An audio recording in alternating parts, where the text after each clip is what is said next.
What's up, everyone? This is Bray.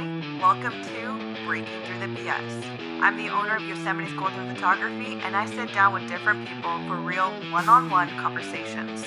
Every episode is centered on one person, their story, their perspective, and the experiences that have shaped who they are. All right, let's get into some BS. Dos. You're so organized. I try. It kind of looks like a spider. A spider. It's a tarantula. Big Okay. Hi. we guessed it. Okay. Welcome back to Breaking Through the BS. I have Morgan. Hello. How do you say your last name? Felkins. Felkins. Mm-hmm. Morgan Felkins. She's a member here at Yuba City CrossFit. She's also a coach. She's also a mom. She's also a wife. I will let you introduce yourself. So just tell us a little bit about yourself. Okay. How far back do you want to go? So fresh from you were conceived to the womb. Not kidding. You remember coming out? I know. Like, yeah, I'm Where were my parents at that time? So I'm originally born in Glendora, which is Southern California. Oh. So my parents are my dad's from Hacienda Heights and my mom's from Pomona area. She was born in like Los Angeles County. My sister, just because I know you're from Mendocino County, she was born at Fort Ord. Oh. Yeah, because my parents were in the military. Oh, okay. My mind went to military. Yeah, I was like, oh, unless he was hoeing around. No. Thankfully not. Respect. Yeah, no. Not to the hoeing. No, right? So military. So my parents moved all over the place and actually lived like, I don't know how, like they were married for so many years before they had my sister and myself. Went back to Pomona area because my mom took care of my grandpa, and it was just like, so we're from SoCal. Wow. And then we moved here first we moved to Kentucky. My dad had one other, he was stationed at Fort Knox. Actually, during the 2011 or 2001, sorry. 9/11. Yeah. So during 9/11, we were in Fort Knox, and I just remembered because we were in like second grade or third grade, and the whole base went on lockdown during 9/11. So you guys were living on base? Mm-hmm. Oh, okay. So we were living on base. The whole base went on lockdown because Fort Knox is like an important military base. Yeah. So not that it was completely the East Coast, but it was close enough. They didn't know what was happening since they went to the Pentagon. And then you don't know what other military bases it might go after. Right. Yeah. Mm-hmm. So then I just remember distinctly like going home, turning on the news. My mom was upset, and I'm like, I don't know what is going on. Yeah. Well, how old were you? You said third grade? Third grade. So I was probably like Mia's age, like almost 9. Yeah. I was like 8 or 9. And then we moved here to Northern California. So by the time 4th grade hit, I was here in Northern California. But my dad had family here. My mom has family in Sacramento, in that area. My mom is one daughter of 8 siblings. Are they Catholic? Well, yeah, they're Hispanic. Oh, God. That's it. I should have just started with that. Are they Hispanic and are they Catholic? Yeah, she grew up Catholic. If you know anything about Catholics, yes. Bro, they're like guinea pigs, one after the other after the other. If you ever own guinea pigs, you know. Yeah. So, and then I did. My dad is one of 4. Okay. So, yeah. So my mom has a really big family. So anytime we get together, it's huge. Yes. Oh, that's awesome. Yeah. I love seeing that. I'm the youngest of the first generation cousins. Wow. Yeah. First generation cousins. Okay. So SoCal, NorCal, Mm-hmm. and then now you're here in like the Central Valley area. You're now established here, married. Right. You and Chris, how long have you guys been together? I hear it since high school. Well, just out of high school. So I graduated in 2011. And we got together like 2013. So He is 4 years older than me. Damn. So, yeah. Weirdo. No, I'm kidding. No, he is 4 years older than me. And then we got together. Oh, it's like a long story, but we actually worked at Domino's together. Nice. Yeah. Dippin' Dots. No, wait, just kidding. Pizza. Pizza. I love pizza. So that's kind of the. Oh, stupid. So we worked at Domino's together. It's a long story. Like I had a friend that worked there. I had known him prior. Oh, interesting. I had known him prior just from social media and like mutual friends. So then when I got hired, we actually like met in person. I was so embarrassed meeting him for the first time in my whole Domino's uniform with the visor, and like we had like texted about meeting in person. It never happened. And then we like met in person at Domino's. I was like, and the manager's like, "Hey Chris, this is Morgan. She's gonna be our new driver." And I'm like, "Hey Chris." "Hey Chris." And Chris is like, we don't know each other, but we know each other. So we don't. Like I'm on the make line, and like he comes over. He was like, "Well, it's nice to meet you in person." And I was like, embarrassed. I was so embarrassed. God. Oh yeah, young love. Yeah. So then we met after, like off the clock, obviously, and then like we started talking and then dating. I didn't work there very long because I went back to school. Okay. Yeah. So then, yeah. So school, because I know you more because of softball. Not that I've done softball, but like you coach a lot in softball. You know, you actually, there's two people, Christy from Massage. You have worked with her daughter. Right. Yeah. And then there was someone else that you worked with their daughter as well. So you tell me a little bit about that, like what your softball experience and where you kind of going with that now and how that actually, because we talk about like you going to the high schools and showing it as a career, and like these girls, you know, are kind of surprised that you could actually do this as a job. Right. So going from, I went and played, like started at 12U. I actually, whenever you have the podcast with Shelby, like we grew up playing together. And she's such a goof, but she was like that. I mean, playing too. And I like have friends that I still am in contact with that I've played competitively with. So that was just kind of an avenue that I took because I really enjoyed soccer and softball. Excuse me. But I really enjoyed softball better. I just think it was less running than soccer. But yeah, I just it was very challenging, and you had to always get better. Where it's like soccer is, it's very challenging, but it's more of like a spread out like thinking game. Whereas softball, you don't have to think, you just react. Right. And I see. You know what I mean? But so I played through high school. I went to Lyndhurst High School. I played varsity all 4 years there. And then once I graduated, I didn't know what I was going to do because I did not take school seriously.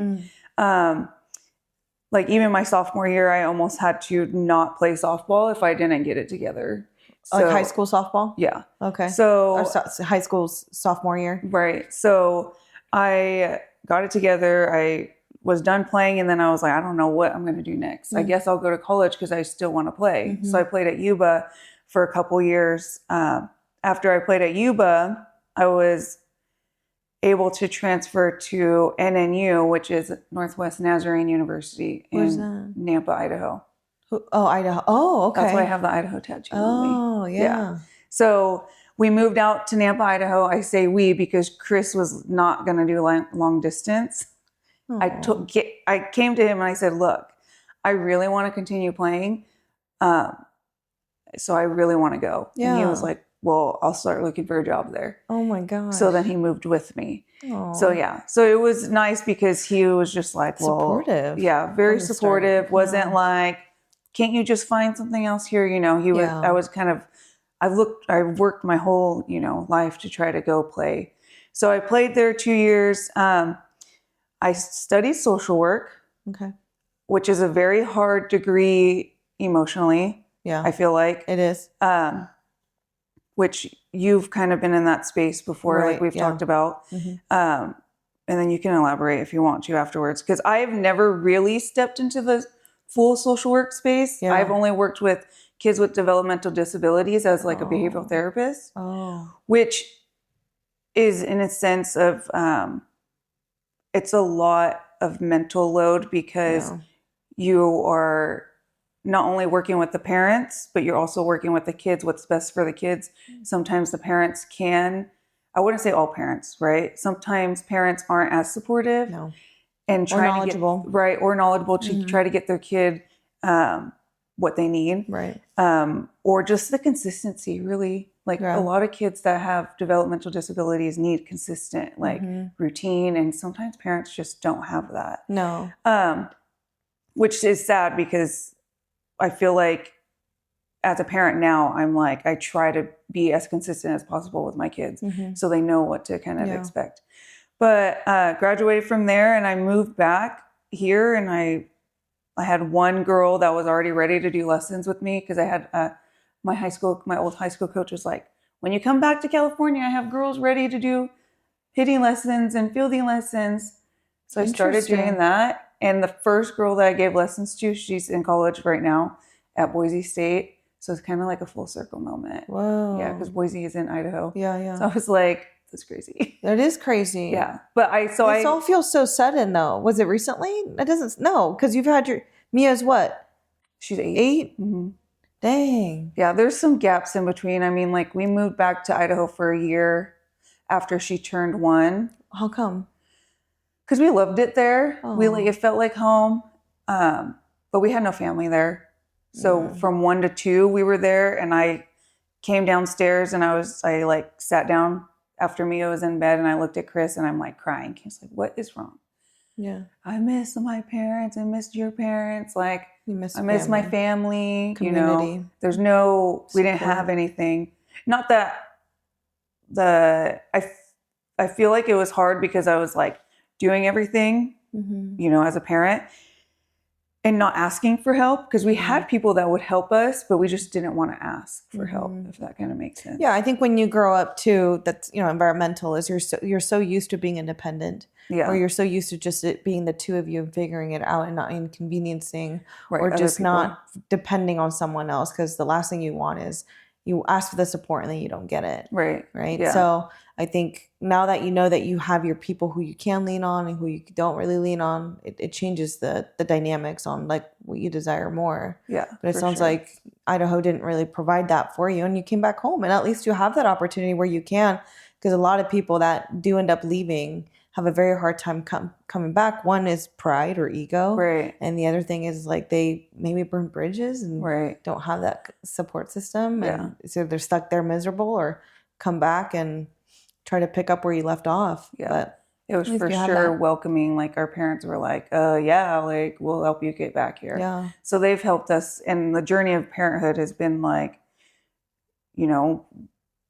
his parents are really involved. My parents are really involved. How many kids really have 4 grandparents? No, not very many. No. And we were just thinking that because we have our parents home over for dinner sometimes on either Saturday or Sunday nights. And I'm like, man, what a blessing. Like, Yeah. my kids get to see all the grandparents just sit down and just hang out together. Well, same thing with the grandparents, like for them to still be around and be able to be around their grandkids and see their own kids have kids of their own and just have it a full circle moment too. That's it's a luxury. It really is. Yeah. It's a time that no one has control over, and you're at least cherishing those moments and reflecting on like how blessed you are to have that. Yeah. So for sure. So 2 kids, Chris.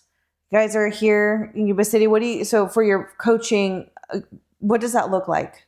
I've really recently kind of dove into that I'm very codependent on my husband because I can't judge. I'm like, me and my husband are glued to the hip, and we get shit from it from our own family. So no, and it's not like a negative thing. He is so helpful. Yeah.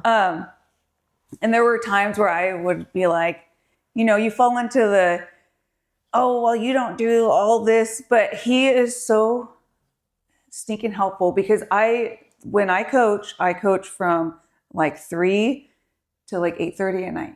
So my schedule is so backwards, and it was such a blessing though to have the kids at home with me. So like I didn't have to worry about babysitters for Mia. I was at home with her until I started lessons.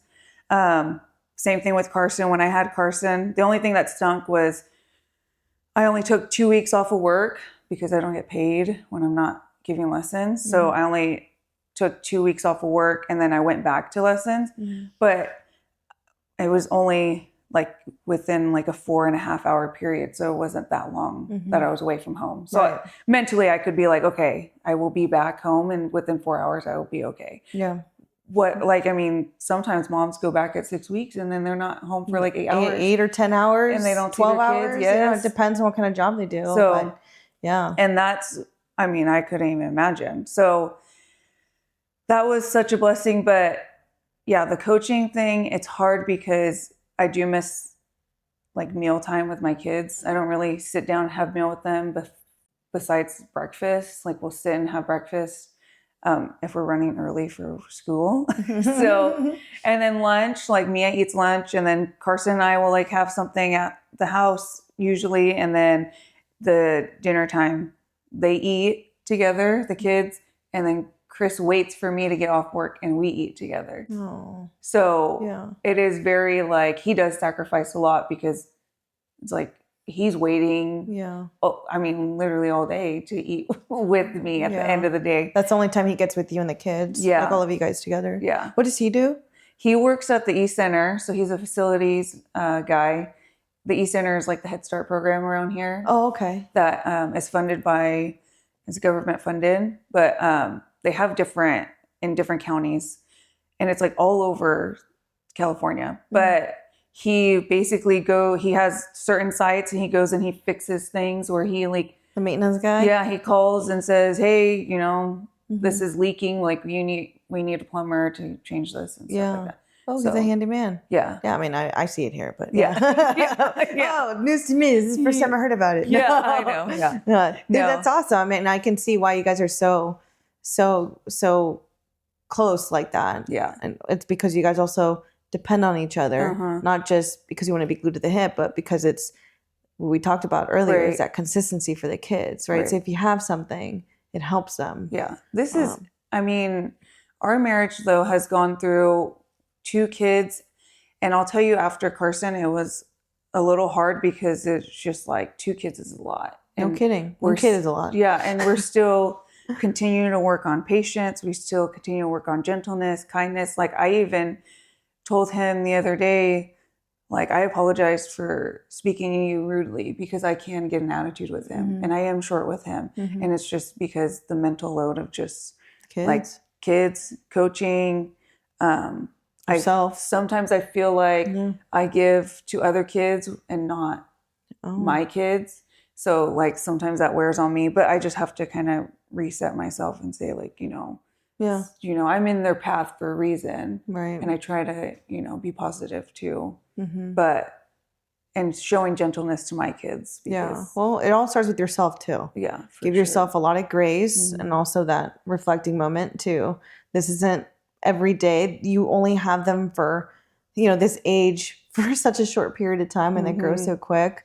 So fast. Crazy. So fast. Yeah. I know more of Carson because you brought him around here more. Get to really know much Mia, but Carson, dude, that kid from shit in the toilet. No. Walked in on him. He's like cocooning on the toilet. Like a little leg like dangling on the end. Abby comes, hey, he's on the toilet. Okay. And I'm like running over and but that's even when we were at the old place on Industrial. Oh, true. Yeah. Yeah. He was only 1 and dang, yeah. I brought him in. There was a video. I'll have to send it to you later. There's a video of me jumping rope where I just started CrossFit. Oh, I remember that one. He was in the jumper next to me. And I was jumping and he's like jumping with everybody. I was like, oh my gosh. Oh. But that was my punch card days when I wasn't fully committed. I don't know what I wanted to do yet. And then I was like, okay, I just got to go to CrossFit. That was me too for the longest time. It's like punch cards. Like, no, I think it's time to promote to an actual membership. Yes, for sure. It also holds you more accountable. It's like you're making this investment, show up. Exactly. There's people that are comfortable throwing that money away. I'm like, no. And that's what it was because Chris was like, that's a lot of money. I said, I understand.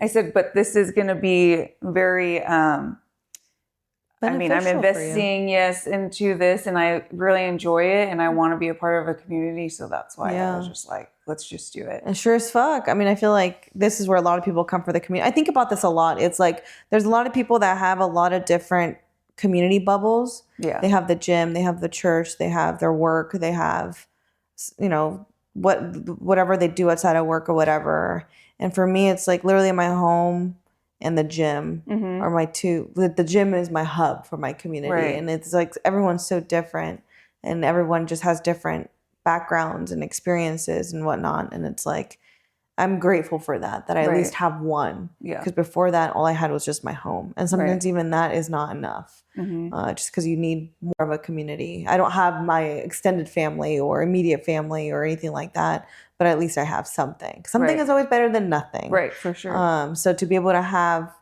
I know you're very faithful, fitness, you're coaching. So you're providing a lot of mentoring.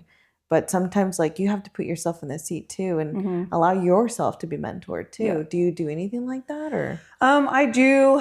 I feel like even just the knowledge of the staff here helps me. Like, when Abby approached me about coaching, I was like very insecure about it, and I told her, I said, I don't know if I'm qualified. She was like, "What do you mean?" I said, I can't do any of this like gymnastic skills. She was like, it doesn't matter. Right. As long as you are able to connect with people, as long as you're able to, give them a little bit guidance on like what to do. I'm very much, this is my only second year in CrossFit. I'm still a skilled athlete in my gymnastic skills, which I'm trying to get better and focus on that. I mean, I can RX weight all day because I'm just strong. Yeah. But skilled in the gymnastic sense. So I was just a little bit just insecure about that. So then Abby's very good about making you feel better and better, more confident. confident. She's such a person that like can speak into you. So I was like, okay. So I only coach one class, which is perfect for right now. But it is fun. Like whenever I show up and I coach and people are asking like, okay, what can I do for this? It's fun to kind of give them something to work towards and then see their progress too. Yeah. Like, oh, this is their first week. Like, how are you feeling? And then like, by the time they're month 3 or something, they're like, I feel so great. Like, this is like the best investment I have. Yeah, but it really is.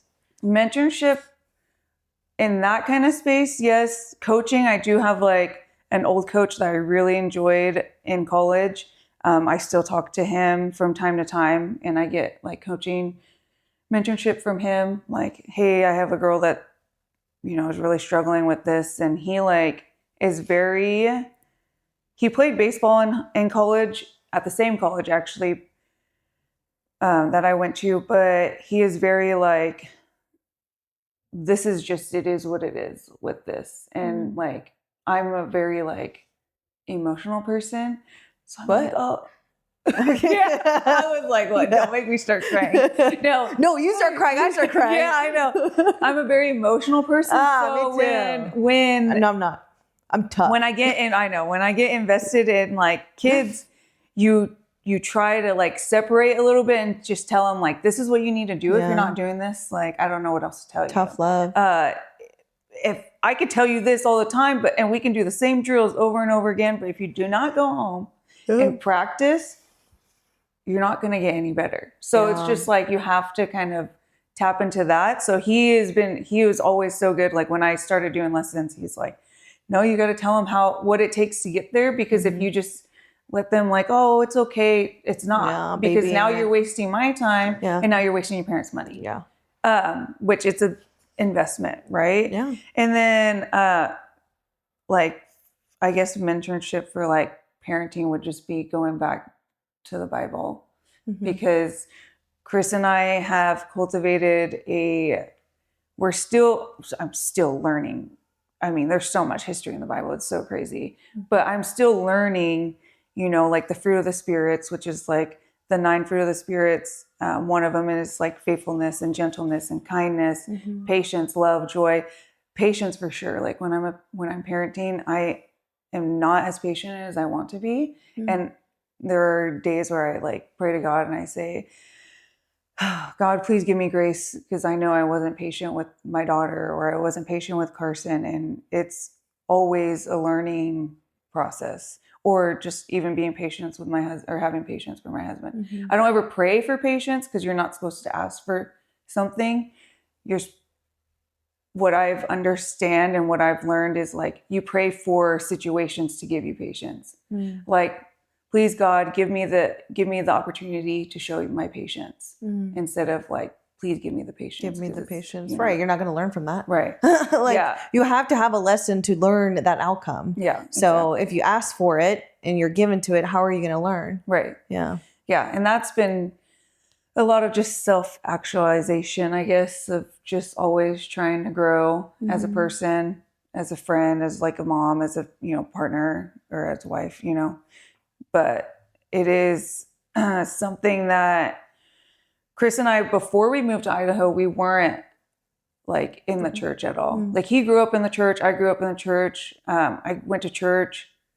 Really, if I'm being honest, I went to church with my mom on Sundays because I knew afterwards she would stop at like the mall.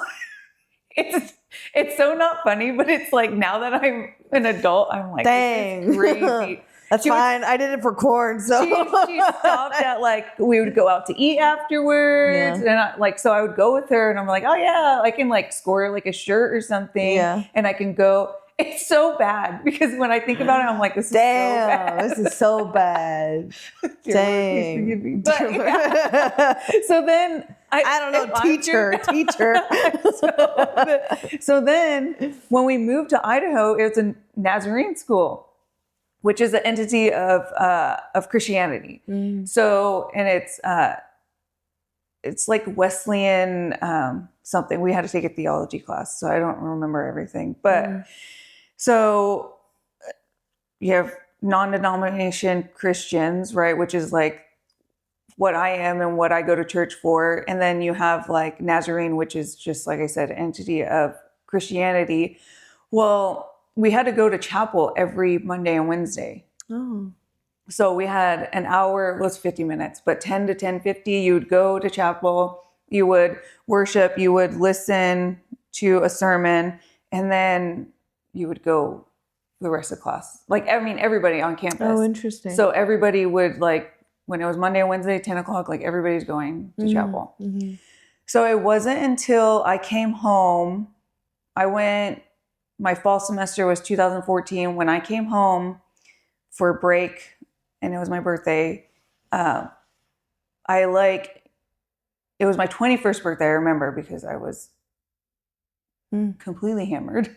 What? Yeah, and I cried to my mom. I'm like, and she knew I was like, we were all at the bar drinking. Yeah. Well, she wasn't, but we just went to the bar because it was my birthday.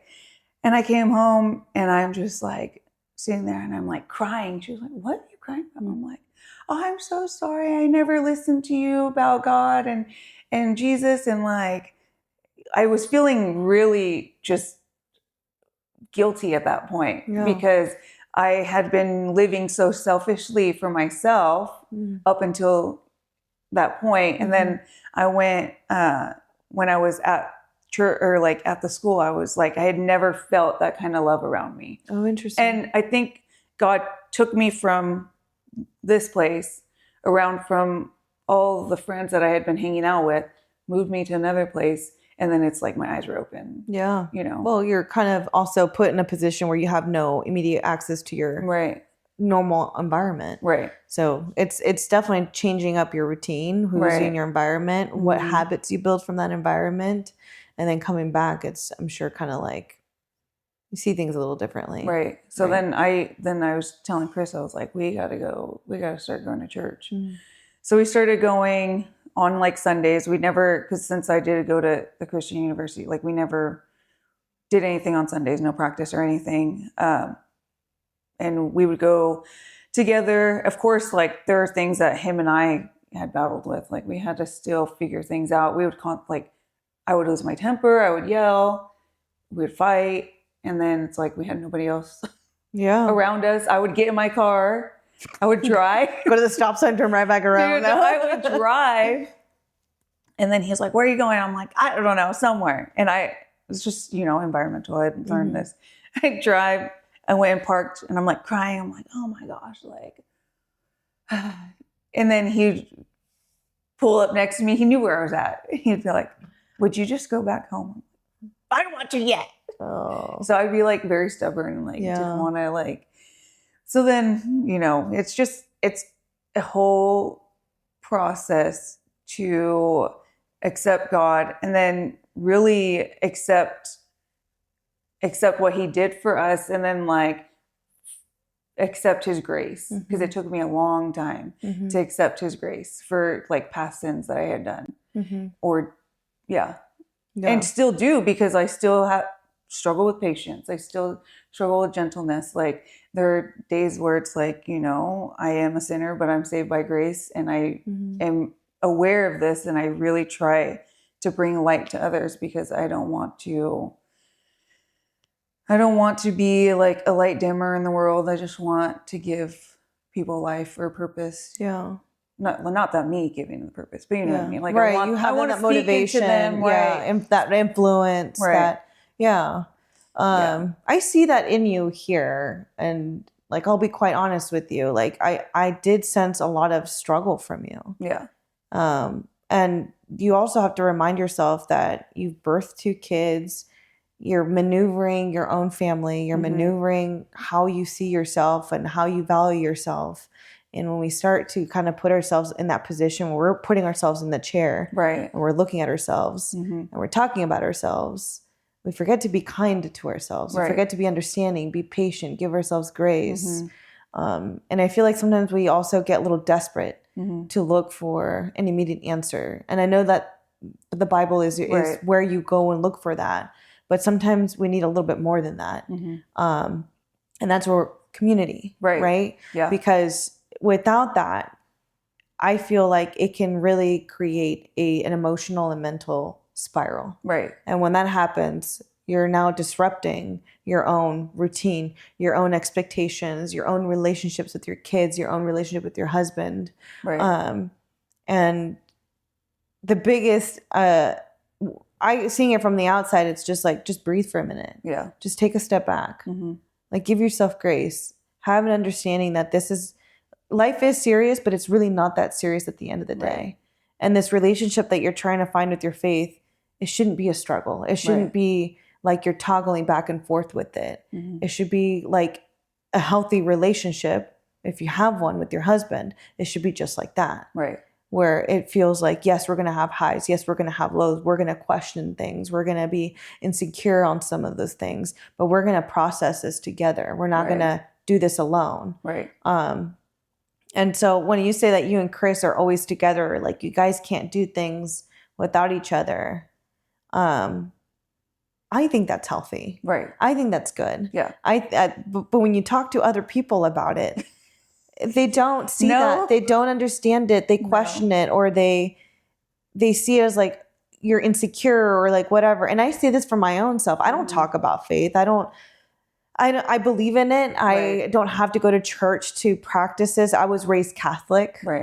My mom was a teacher at the church for First Communion and confirmation. So she was all about that. But I also saw the flaws of, like you said, you're asking for patience. You're asking for this. Right. Where it's like, well, how, and this is just now as an adult and given my education and my working experience and all of this and my own perspective of faith, I look at it as like, that is not a stepping stone to ask for those things. Right. You know, you are asking for something different for yourself, more deeply, more internally, that you can work on. Like there's some stuff that has been put on my plate that I question, like why is this put on my plate?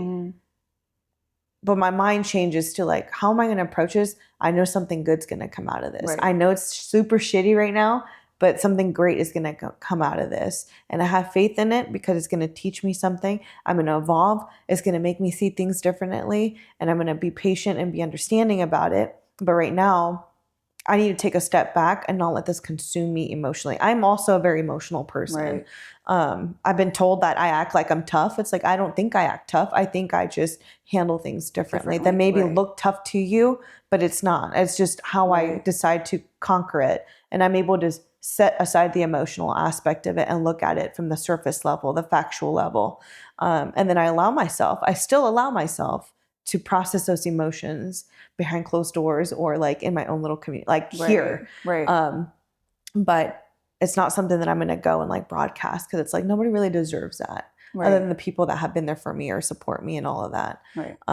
But seeing it from you when I first met you here to now like building a more relationship, you have evolved a lot. Mm-hmm. And I think it's because you have given yourself a lot of grace. Mm-hmm. But there's always still more room for it. Right. Carson is definitely he is. So Carson is how old? He just turned 4. Carson's 4. Yeah. He is a boy. Very rambunctious. Very rambunctious. He is comical, but he's fucking sassy is the thing. He reminds me of my middle brother. My middle brother is an asshole, but I love him. He cracks me up. He's always had my back. He's so sweet. But when they are so vulnerable, it's just like, I didn't know you had this vulnerability. Like I didn't realize how like you're still a kid, like you're still all of this, but they just have, I think of it from the movie Elemental, not Elemental. It's, Joy. What's that movie called? Where they talk about joy and sadness and all the emotions. Oh my gosh. We've watched this movie. It's so good. I love that movie so much. Oh my gosh. But the red guy, the fire guy, like that's him. Anger, yeah, that's literally him just all the time. And he's just so quick to like be not cocky, but just be like, what are we doing? You know, it's like he's always on. He is very, yes. And that's a lot. That's a lot to manage. It's so different because Mia, girls are just so different, wired differently. She was an easygoing kid. Mm-hmm. For boys, it's like you try not, and I've got this from my cousin because she had a boy that was very rambunctious, and I talked to her and I was like, how did you do this? Yeah. How did you manage his craziness? And she was like, you have to show him the direction and not break the will, because when you break the will of a child, you can never go back from that. Yeah, I've seen that. So, and I'm sure, like with your like the social work experience that you got, it is dangerous. It is chaotic. It's so problematic. It is hard. Yeah, it is hard. So that's just another thing of just like, okay, how do I guide him without breaking his will? Because he is himself, right? Like Carson is himself. So I let him do things where I normally would be like, no, and Chris is like, you have to, because he has to learn. Yeah. And that's the thing different between us is like, oh, he wants something in a bowl. And I'm like, no, because we don't want to dirty another bowl. Why do we? Chris is like, just let him have it. Yeah. It's one dirty bowl. Who cares? Yeah. Like, just let him have it. Yeah. He'll put it back here and we'll just move on. Yeah. And Chris is like, that's the thing though. It's like, you want things to be done a certain way. It's not going to be done that way, especially with him. Yeah. And with Mia too, I do find myself, I feel like she's getting, she was not sassy in like rudely way. She's like, she's learning her boundaries. She's learning her boundaries, and and we've talked about this. And I say, okay, Mia, like now it's starting. I told you to stop. Like now we're getting to a boundary. Okay. But the same thing with her. I'm like trying not to break the will of her either, because I need her to be confident, but also I want to show her, okay, this is where you're at and you're still my child and I'm still your mom. Yeah. But she is definitely, she has all boy cousins. So it's like, she keeps up pretty well.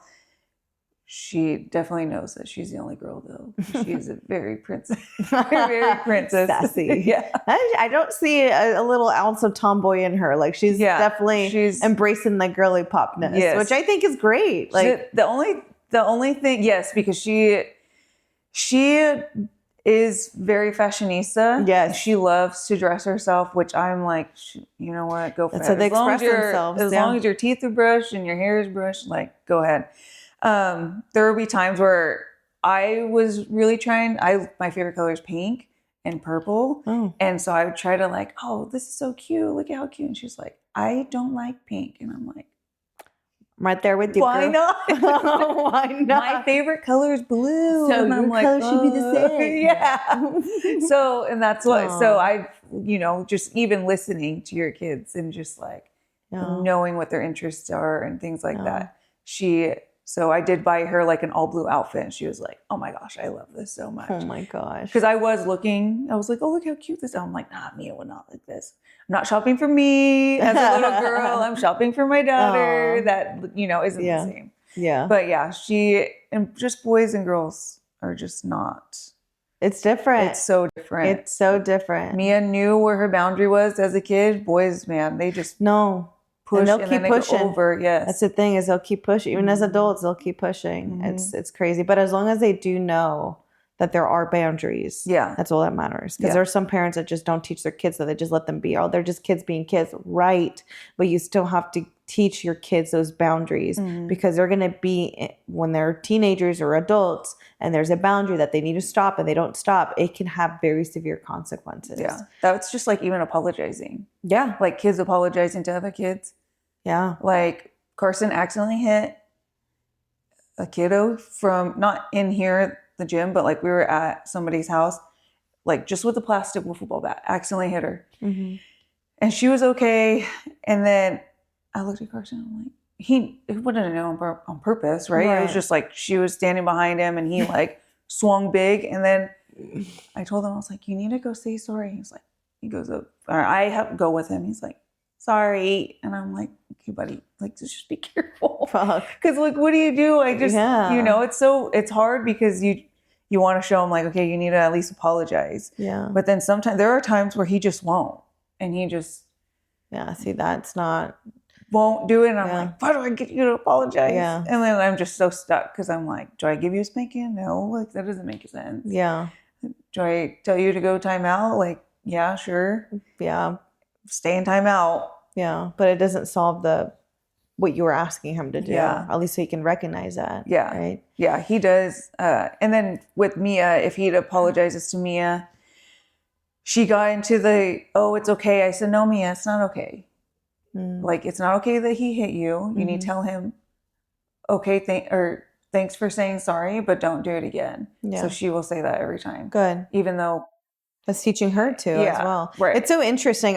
This is where I really enjoy like getting to know like my clients' kids. right. Because I see a reflection on the type of discipline that Mhm. is coming from the parents, the type of love that is coming from the parents, the obedience and whatnot. Mhm. And it's very, very interesting. I have clients that have given their kids literally everything but discipline, and it shows. And then I have parents that literally don't give them any they're not spoiled, like they don't have all the toys or they don't Right. have all the, like they don't have the tablets or whatever. And those kids are very just chill. Like they listen. I don't have to repeat myself around them. They're very compliant, but they're also very attentive to when their parents Right. speak to them, but they're also very affectionate. Right. And it's like, it all comes down to the parents. Mm-hmm. So There's something though, like if I'm around Carson, crazy. Like Yeah. his brain. I mean, I believe know that. there's a chemistry. yeah, I couldn't tell you, but I've heard from like doctors on podcasts, boys' brains when they see their moms, like their chemistry just changes. Mhm.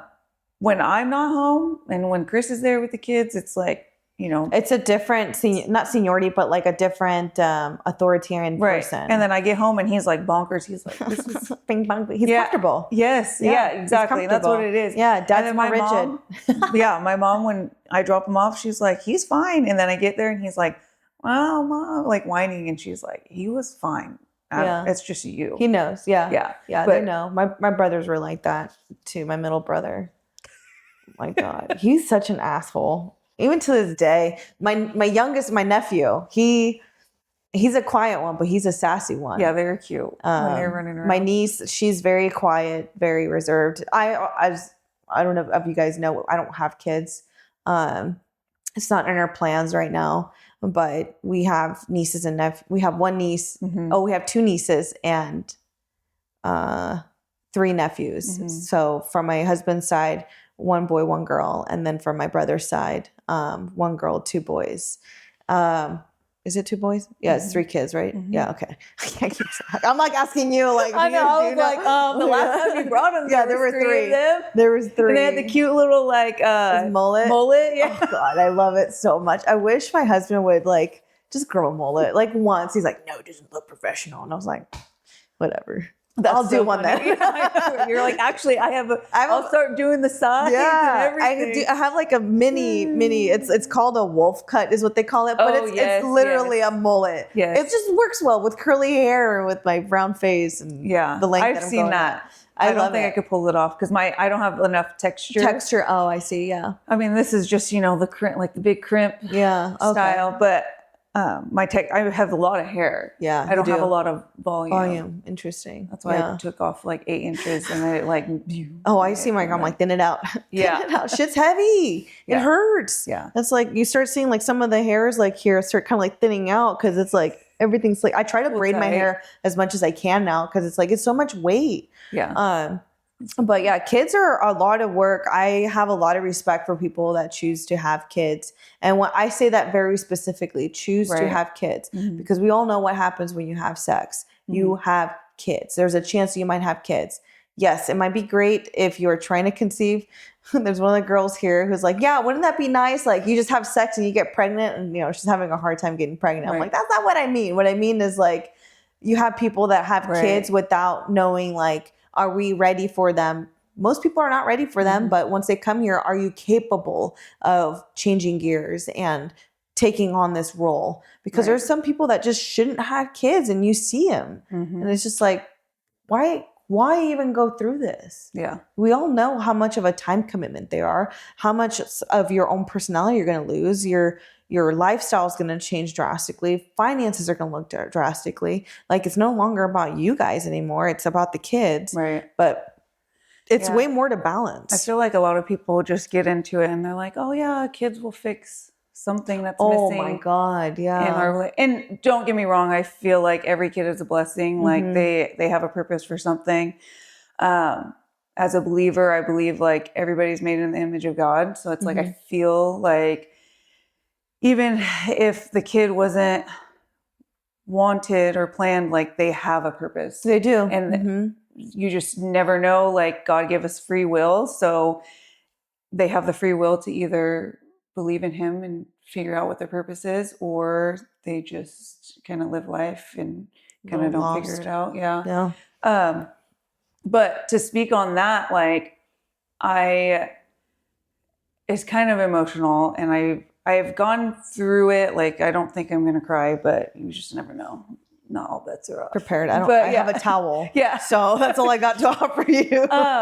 Dab. Always dab. I know, right? I was in high school and, of course, like I was hanging out with friends. Like we would go drinking on the weekends, not very like honoring my body in a sense of like, one, just a believer, or two, like an athlete, right?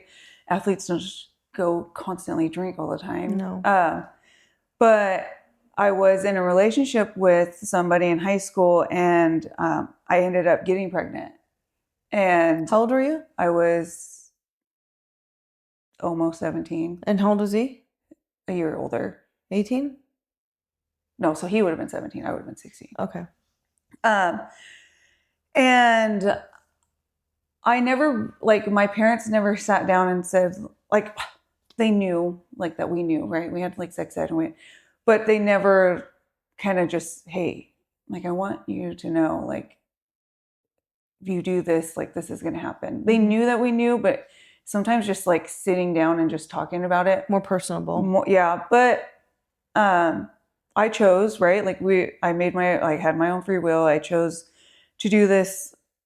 And then I ended up getting pregnant and like, I went to, now that I understand, it's like, I could see why my parents are a little bit hurt because I went to a family friend and I was like, in the state of California, you don't need your parents' permission.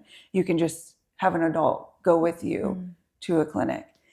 So I asked my family friends and I was like, can you take me? Because I don't want to tell my parents. And this is when I started getting emotional, but they sat down with me and they're like, we don't feel comfortable taking you. Like if it was any of our kids, like we would want to know. And if it was, now that I'm a parent, I'm like, if it was any of my, you know, kids, I would want to know. So they said, we'll go with you to help you tell your parents. And I said, okay, well, when do you want to do that?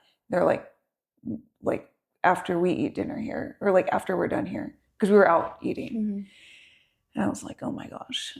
So then we get there, and I don't even know if I told my sister before or not. My parents kind of had an idea though, because like I walked in and then they walked in after me, and my parents were like, well, why are they coming in too?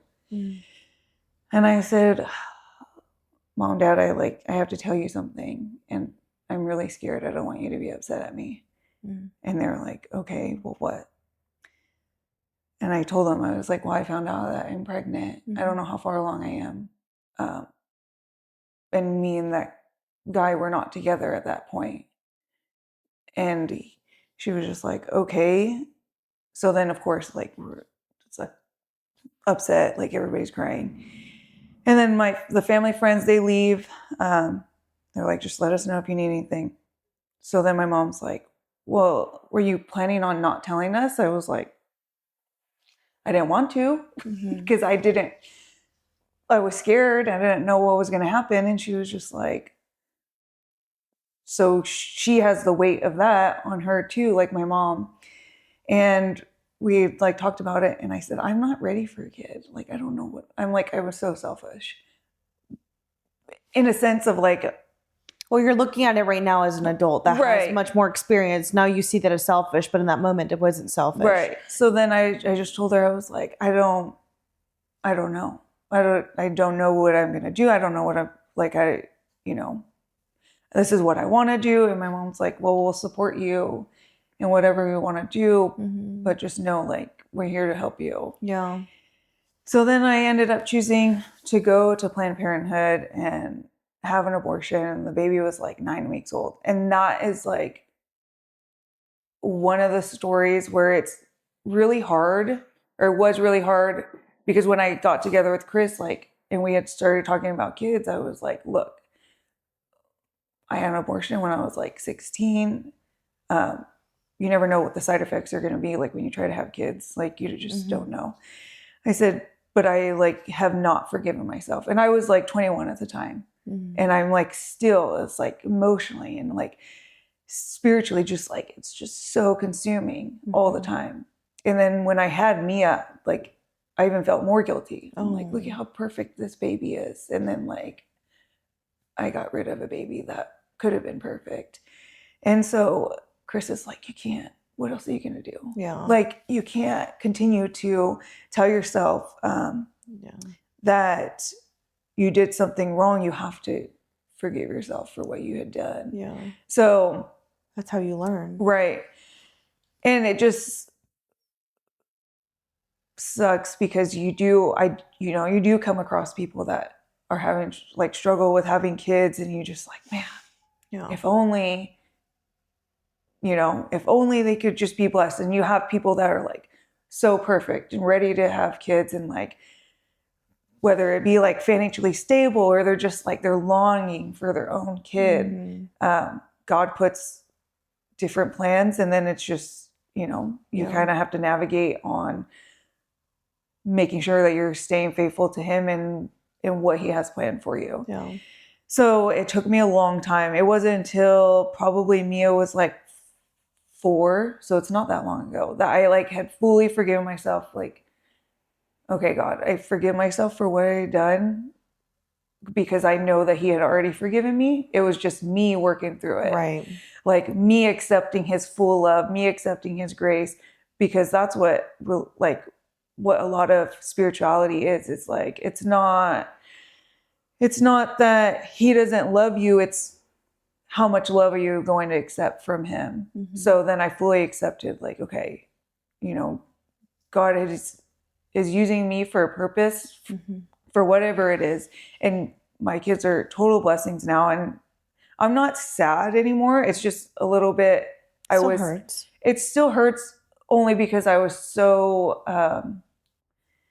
so not confident in like making a choice 100%. Mm-hmm. I was like 80-20, you know, and then you're you just also kind of a kid. Right. Technically, you're Yeah. still a kid. Yeah. But you were having these very adult-like actions. Right. And now And- these consequences, I mean, for your parents to let you make that decision, I think helped them in a way. Because now you're playing these adult games. Right. Now you have to also deal with the consequences. Right. I think consequences are a very harsh way to kind of put it at it, but this is the reaction. Right. This is the flow of it. It's like, you know, the risks of having sex, you know what that might come with, and this is what's coming with it.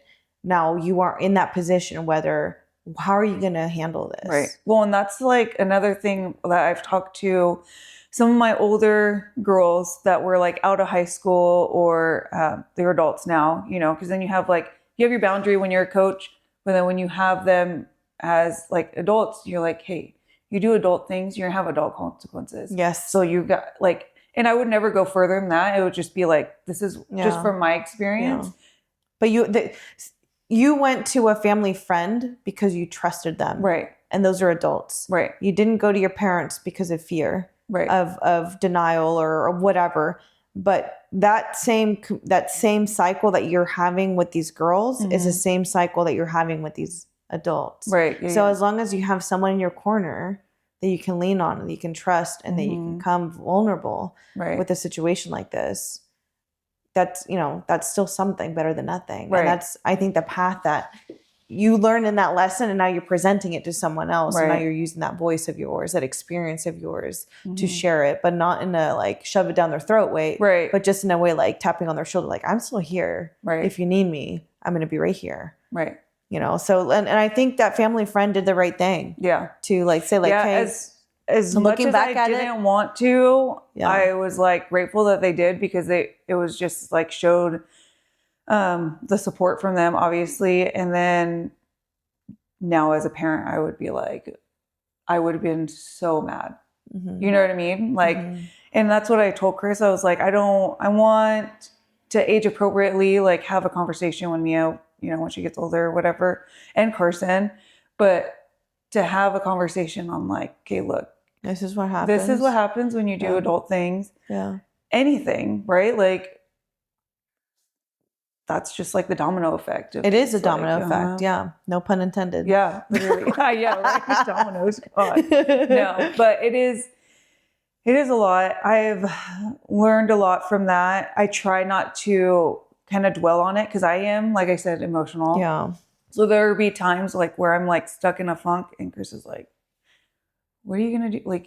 It's so done and over with. He is very voice of reason. Yeah. And that's why, going back to people not hanging, I love to hang out with my husband. And there are times where I'm okay, we do, I'll go hit to my parents' house and the kids will go swimming for hours, but he does the grocery shopping. So it's we're still doing partner things. Yeah. Just not together.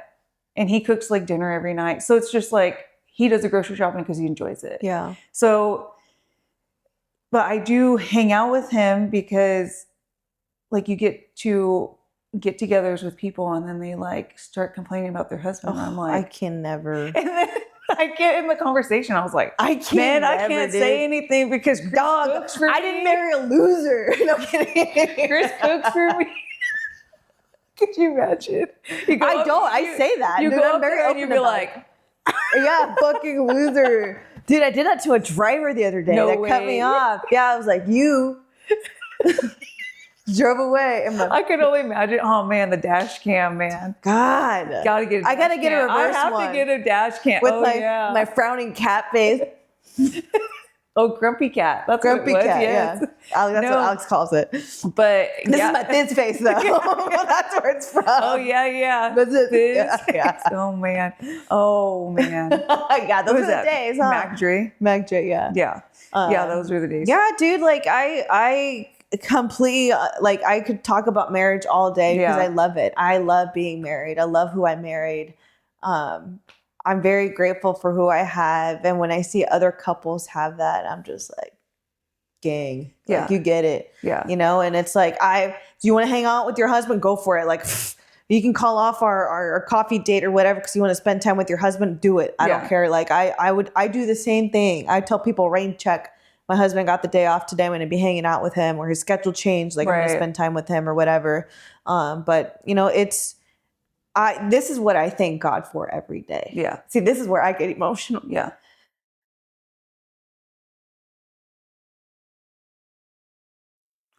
Let it flow, baby. You just gotta let it flow. I know. No kidding. I'm so thankful for him in so many different ways. Yeah. And anytime I get the idea of him not being in my world, yeah,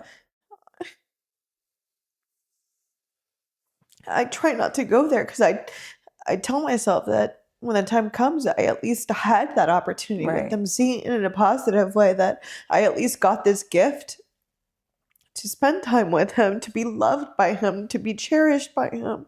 And then I also got to do the same thing to him. Right. So when I see couples that just belittle their partner, they just don't value them, it's just like, well, then why be together? Right. You're causing so much harm for each other where you can go find it somewhere else, or at least invest that in yourself. But like when I say that he is my whole world, he is my whole world. Mm-hmm. Like we tell each other, like, I will lay down my life for you. He would lay down his life for me. Like we love spending time together. And like, like he's my compass. Right. Yeah. He's my compass. And like wherever we're going I always just look over at him just to kind of get that validation. And that's all I need. Literally the world can be burning down. Mm-hmm. As long as I have him by my side as it's burning down, I will die very happily, very peacefully. Mm-hmm. Like I want my last breath to be around him. And just the same way I pray for that when he's gone. It's like, please let him be at home when he takes his last breath. Because that's all I ask for. At least let me be with him. Because that's all I want for him. Yeah. No, I totally get it. And I just don't. And it's a lot of work. It is a lot of work. It's a lot of understanding, like in my belief, it goes God. You have to have God number one. Yes. Then it's my husband. Yeah. Then it's my kids. Yes. And people don't understand that because they want to have their kids before their husband. But how can you? The only reason I have my kids is because of my husband and God. Yeah. Or it's God and my husband. And it took a lot for me to kind of understand, like, oh, why I love my kids so much. Right. But then God revealed, like, yes, I know you love your kids, and I'm not saying you don't, but your husband was able to give you that. Your husband is the one that helped you flourish with these kids. Yeah. So it's like, there are times, like where I get frustrated, or like we get frustrated, and we still have things, to work on, but I truly do enjoy hanging out with him. Yeah. And I guess it's more of, I have asked him to like lead a little bit better spiritually, because I don't want to be the one that's leading all the time, because I am more of an emotional person, and he is too, just in a different way. But he has heard me, and he has like made some changes, and he's like, even just sitting down and like, let's just pray for our meal. Yeah. He'll just like take the lead on that and just pray. But just like little things like that, you just so fully intertwined with the person that you really care about. Yeah. It's like you guys are both giving up certain things to become more one. Mm-hmm. And that's the struggle that I see in relationships, is one is always taking and the other one is not giving. Like it's not a taking give. This was like for sure me. Yeah. I would always take. And it wasn't until like a couple years ago I told Chris, I was like I am trying to not be so taking from you. And he is, you probably didn't even see it that way. No, not at all. No, he didn't see it that. But for you being an emotional person, like it's almost like you keep a little tally in your head of like, damn, I took this, and this. Like I asked for this, and this. Yeah, it's like that's me. Like I try to find a good balance where I honestly rather give. Yeah. Whatever you want, love, I'll give it to you. Like, do you need this? Like, I'll give it. You prioritize. Like, even the last cookie, like last bite, I always give it to him. Like, last dessert, because like that's how I show my affection to him. Mm-hmm. It's like every little last bit that I have of me, I want you to have. Right. So yeah, that's so beautiful. I love that for you guys. I do too. Yes, every time I see him, I'm like, God, man. Yeah. And I feel like even just knowing some of your story too, it's like God sent you this leader of a man. Oh yeah. That he knew that you needed in your life. Somebody that was strong-willed, somebody that was like not about the BS, not about the nonsense. No. Like he's very like straightforward and he's just like, I'm here because, my lady's here. Like that old lady. And I want to support her in any way I want to, any way I can. Yeah. It's like he comes and works out not because he loves it or because he wants to. He makes it pretty clear. But, he's here like, he's getting my barbell ready. He's putting my weights away. Like he's encouraging me. And I tell him like, I just love seeing you in the place that I love to also spend time in. So for me to be able to have you at home, I get to bring you to work with me. You get to come and work out with me. Like fucking happy. Yeah. Like that's to me, that's perfect. It's like you go off at your work and you deal with different shit there that, I want you to like, he has a hard time leaving home because he loves it so much that when he gets at work, it's just like he's just counting down the time to come home.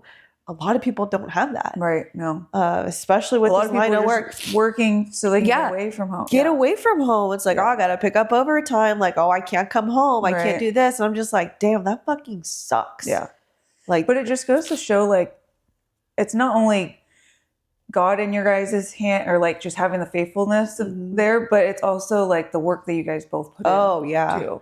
Like I loved it. I love all the work that we put into relationship. Yeah. Like I'm a grinder when it comes in general, but we have to go through what you do. Like you've gone through and what maybe he's gone through, and you guys kind of have to go. And I'm still dealing with things like I said, codependency, and I'm trying to like just let go of it a little bit. Yeah. Just try to do things without like, oh, can you do this? And I could do it myself, but I'm like, oh, can you? My struggle is very time management, really. And that's what makes me so, and I don't, maybe it's just me fetching, but I'm like, that's what makes me so codependent is because I struggle with time management so much where Chris is like, we are sick and we need to leave at this time. So then me and I are like dancing in the bathroom. He's like, this is why. You have an influence, your daughter too. Copy paste. She will come in and she came into the, oh my gosh. She had done taking a shower and everything. I got her little robe. She's like, ooh, it's like a spa. And I'm like, okay. She puts it on and then like she's just chilling and she comes in the living room randomly. And she's like, has her robe, and then she's like dancing, and I'm like, "What are you doing?" She's like, ready. She was like, "I don't know." And I looked at Chris, and I was like, "What is she doing?" He was like, "That's you. What are you doing? What did you do?" And I was so like, "Cute. You think so?" And he was like, 100%. Yes. Yeah. And I'll be sitting there, like in front of the closet. What am I gonna wear today? What? And he's like, "What are you doing?" I'm like, "I don't know what to wear." And he's like, please just pick something. I'm just singing to myself. Yeah, see, kids are literally spitting image of their environment. It's so funny. It's funny. It's funny, but it's also so frustrating. When we're in a hurry, man, me and I. No dancing there, huh? No. Sometimes, because then I'll be like, oh, shoot, this is the time we got to go. And she was like, what? I said, we got to go. We got to go. Yeah. But it is, it's a lot. But it's also fun. And I love being here, and I'm like super grateful for everybody that I've met here. Creating new relationships. We've had a lot of moms like have babies. This last 6 months or so, and just checking in with them. I started hanging out with one of the members' wives. Like she is a member here too, but she had just had a baby, and sometimes it's just like we have two little boys. Her son is 3, and Carson's 4. So it's like they're running around. So it's like going and meeting people that kind of have the same value of like fitness and just she used to coach too. So it's like she has like somewhat of a coaching, Mm-hmm. but just sitting and just kind of having a conversation and just hanging out. Yeah. It's like easy. Shooting the shit. Right. Yeah. It's just easy to have that community when you're. It doesn't make you feel alone. It's a thing. Because No. sometimes you feel like you're so alone in that little bubble that you're like, Especially oh, after shit. having kids. Yeah, I bet. It's like, and now you have someone that like, oh shit, you think that too, or you feel that too, or you've gone Right. through that too, or like, you know, it's so complex, but still so relatable. Yeah. Like Yeah. we all have something to relate to. Like I think the only people we don't really relate with are people that are, I think, evil. Yeah. Right? Yeah, for that sure. want to do harm. It's like those are the people that I you know, we have a second brain for a reason, that gut feeling, and it's like when you know, you know.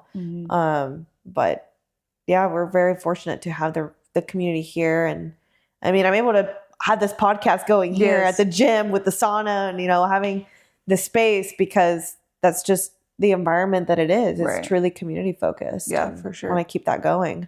I love it. But is there anything else you want to talk about?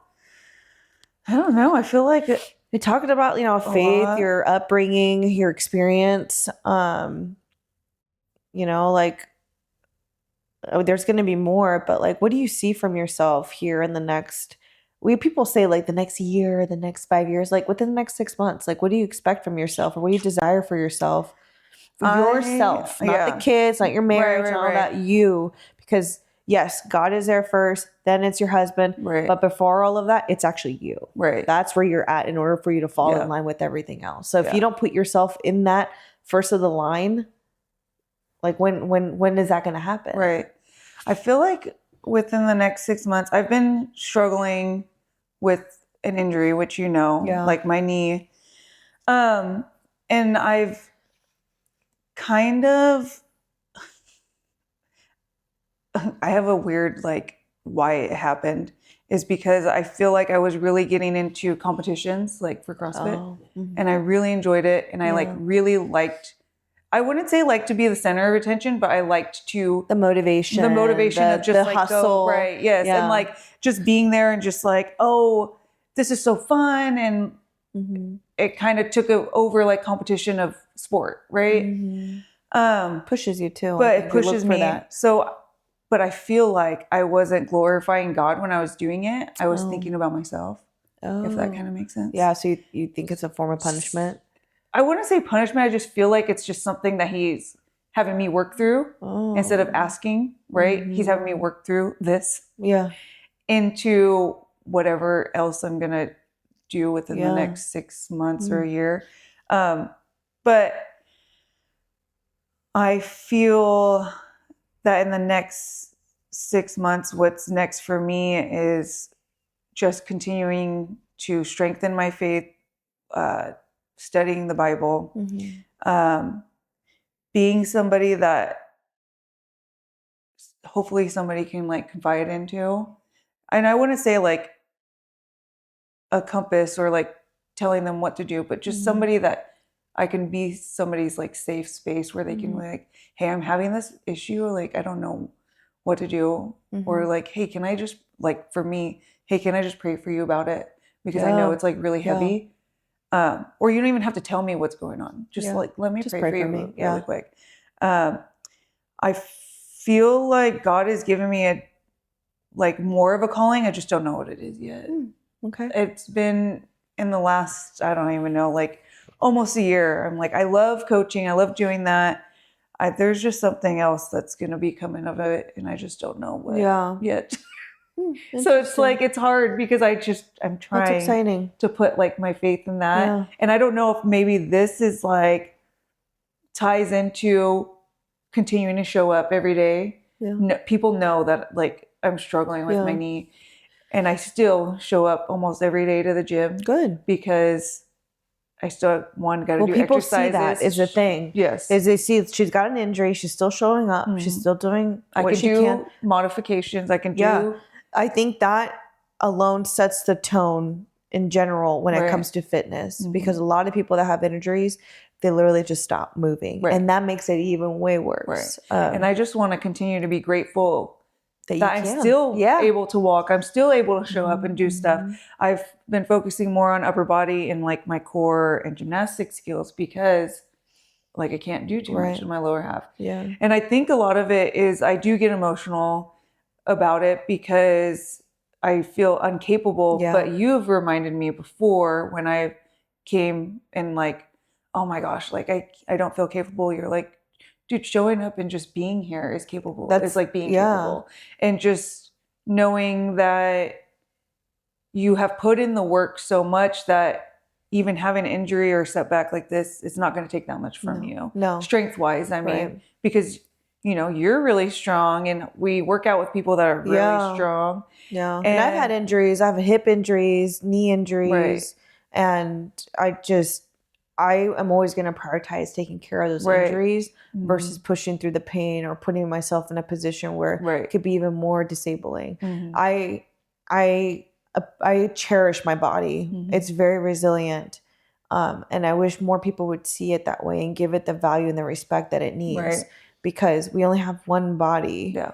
You can replace it so many times, but it's never the same. Right. Like you see people that have tons of injuries or they have like literally hardware in their body and they still take care of it like trash. They're still, not that eating out is bad, but like if that's your main source of eating food, out like 4 times a week is not bad, right? You're chewing, you're smoking, you're not taking care of your wellness, you're sleep deprived. Like, what do you expect your body to do? Like, oh, just pop pills and take all these medications. It's like, why? Your body can do most of this on its own. I don't want to say like, oh, just eat all whole foods and you're cured. It's like, but you need to give your body that rest that it needs, but you also need to give it that push that it needs. Right. So it's finding a balance there, and you only know what you're capable of in that space. But yeah, man, just keep showing up, doing your thing. That's all. And the thing is, like, it sets the tone for your environment too. Yes, you have an injury and you're vocal about it, but you're still showing up. Right. Like, it's good for your mind too. And I try not to use it as like, I mean, there's things that obviously I have to modify, but I try to make sure that when I'm doing those things, I push the intensity. That's what CrossFit is. Yeah. You can do a certain workout. It's just the matter of like how much you're going to push that intensity. Right. And like, I've learned that over the years, obviously from Abby, from Devin, from just them seeing them as pros, right? Yeah, and just the whole staff. I mean, Alex and Lauren and like Brittany, just like everybody has their own way of doing things, and then you see that, and then you feel like, oh, well, how can I?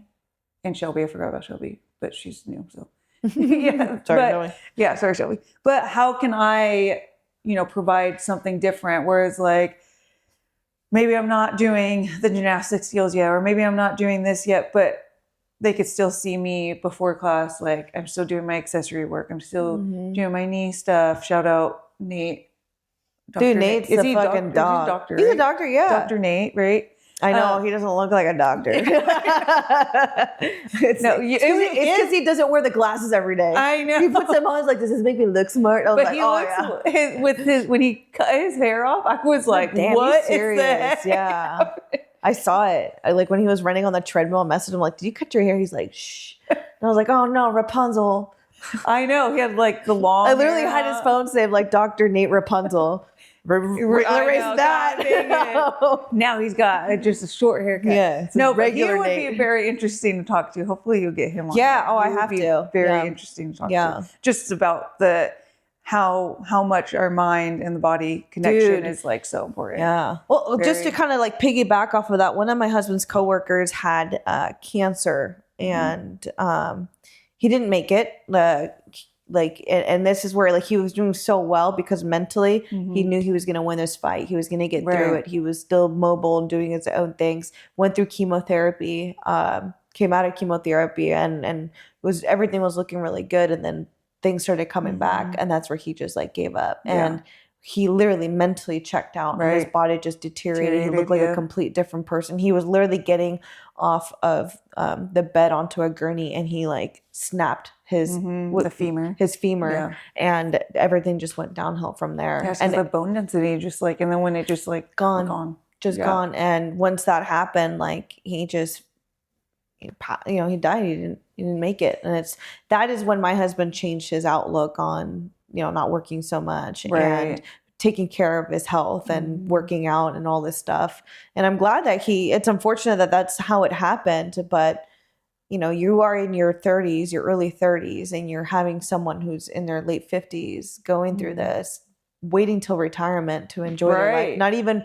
Hasn't even taken an actual vacation, hasn't like traveled or anything. Yes. And now he didn't do that. Can't even do that. No, can't even enjoy what he's worked his whole life. Whole life for. So he's like, no, you got to earn it and burn it now. It's like, hell yeah, dude, I'm right there with you. Like, fucking send it. Where do you want to go next? I'm gonna be in the passenger seat, and we're gonna be chilling. Yeah, chilling. No, life is too short. Is the thing. Like maybe I'll share this in a different podcast, but like I've had my own life like questionings, and it truly made me realize that life is so short, so valuable, so precious, and it's not that serious at the end of the day, because we're here for a purpose, and even if you don't know your purpose is always going to be changing. And I think that's what's so great about it is we're evolving. When we're constantly evolving, our perception and our perspective changes drastically, and we learn how to appreciate those little things.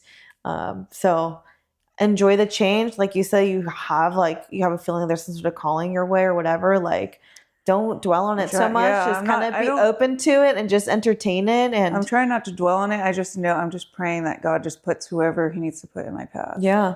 To like navigate what's going on. Something. And it's just, And Chris is like, what do you mean? I was like, I don't fucking know, dude. I'm not that so Raven. Like, I can't. And it is a lot though, because like you think of this fruit of the spirit and you're like self-control and things like that.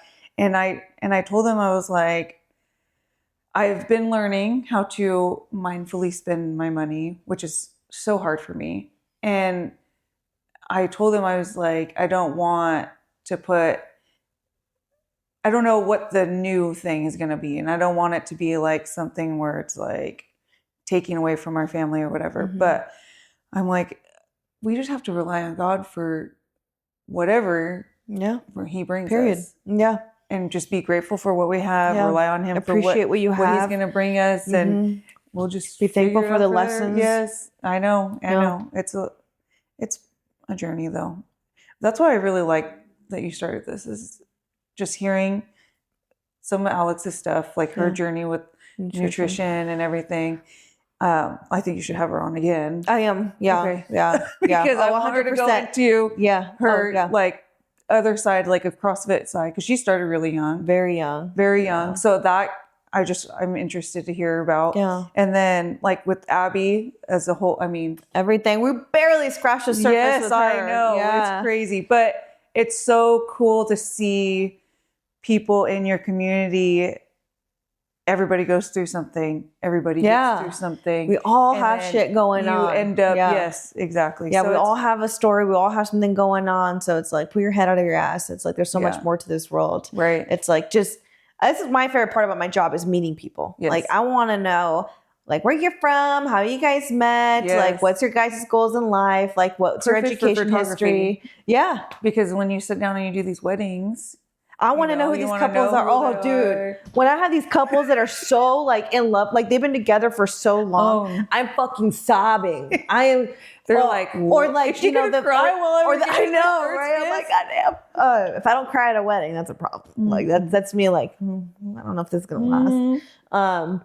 But I like the father and daughter dances just because I have daddy issues, but also like the mom and daughter, or like the mom and son, just like having your parents at the wedding to me is like, that is such a gift, because I only had one parent at my wedding, my mom, and then my husband had his dad and his stepmom. But you know, we both grew up with an absent parent. Right. One was by choice, one was but not by choice. Right. So I think that's just barely scratching the surface. I think why our relationship blossomed so well. Right. But maybe I'll have him on. We'll talk about that. Yeah. But I'm going to have hopefully Jeremy, and I want to talk to him about marriage, and because like him and Amy, they live together and they work together. Like that is awesome. Oh yeah. That's.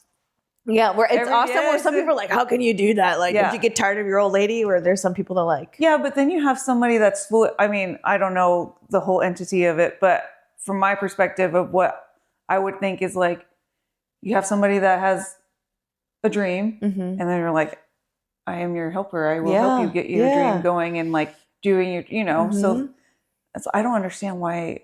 I don't know. I don't know. Like if and I'm glad, you know what? I'm grateful that I don't know because it's not meant for me. Right. Yeah, exactly. You're like, no, but that would be a really good one too. Even Jenny and Brian would be really cool too. Dude, I'd have to get a tripod like up to here. That man's a tower. And you Jenny would be out of frame. You'd be out of frame. Jenny would need a booster seat. You should have just her sitting on a stool behind him so that she's always in the frame. I love that. Right. Every time I see them together, I know, I'm they're like, so man, cute. they're so funny. cute. He's so sweet. They're all so sweet.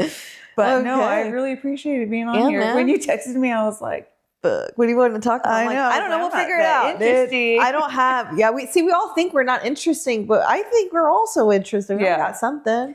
Well, you know, unique in our own way. Yeah, for sure. Cool. Yeah. So what time is it? Nice. It's lunchtime. My tummy's telling me it's lunchtime. Yeah, you probably would have heard a growl. I think. Did you hear it? I heard myself. Oh, did you? My hips. I'm done, Nick. All right. And cut. Oh, it was even recording. I'm kidding.